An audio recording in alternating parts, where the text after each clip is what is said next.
I'm deeply concerned about the curtailment of navigational rights and freedoms in the area of the Strait of Hormuz, impeding the delivery of oil, gas, fertilizer and other critical commodities, disrupting energy, transport, manufacturing and food markets, and strangling the global economy.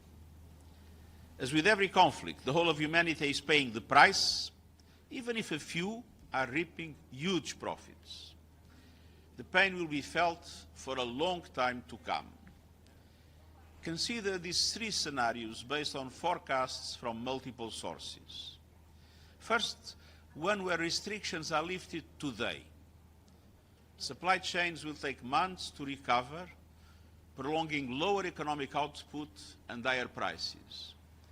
This year's global economic growth will still drop from 3.4 to 3.1%.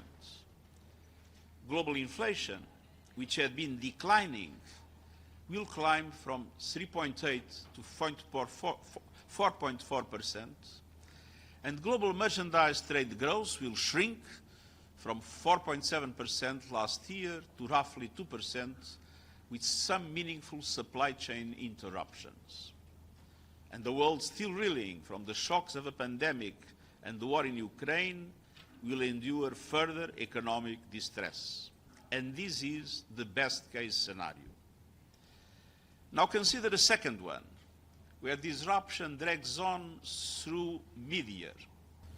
Fertilizers run low, and crops yields fall short, and 45 million more people will face extreme hunger. Hard-won development gains are reversed overnight. Now in a third scenario, with severe disruptions persisting through the end of the year, inflation skyrockets past 6%, growth plummets to 2%, and immense suffering takes hold, especially among the world's most vulnerable populations. And we confront the specter of a global recession with dramatic impacts on people, on the economy, and on political and social stability. These consequences are not cumulative, they are exponential.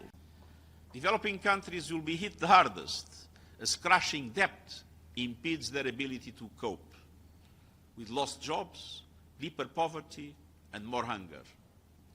The crisis has already locked in losses for months to come, and every day that ships cannot move escalates these costs and amplifies their reverberations across the global economy.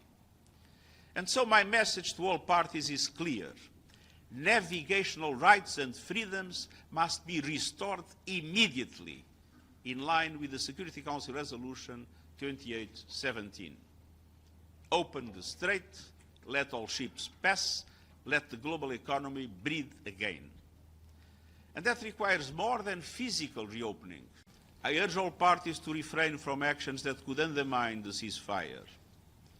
I've remained in close contact with a number of parties, as has my personal envoy, Jean Arnaud.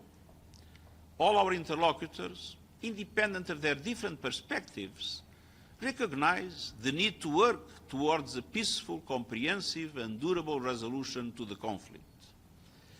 In the meantime, the UN system is working to mitigate the impact of the current crisis. The Secretary-General of the International Maritime Organization, Arsenio Dominguez, is developing a framework to securely evacuate ships and seafarers from the conflict zone, provided it is safe to do so.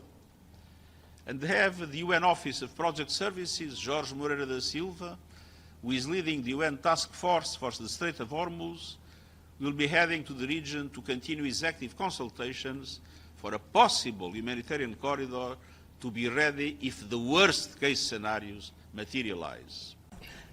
Can you tell us who Mr. Da Silva will be meeting with in the region? Does he have appointments set up? Who will he be speaking with? And is he getting, what kind of reception is he getting from the parties? Sorry,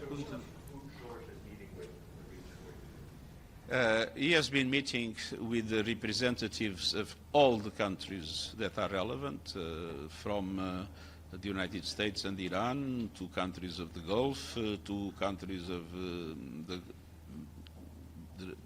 negotiating, the mediator team led by Pakistan, and he will be visiting Oman, Iran, and countries in the Gulf in order to explain the projects that we have, which, let's be clear, are not to replace freedom of navigation.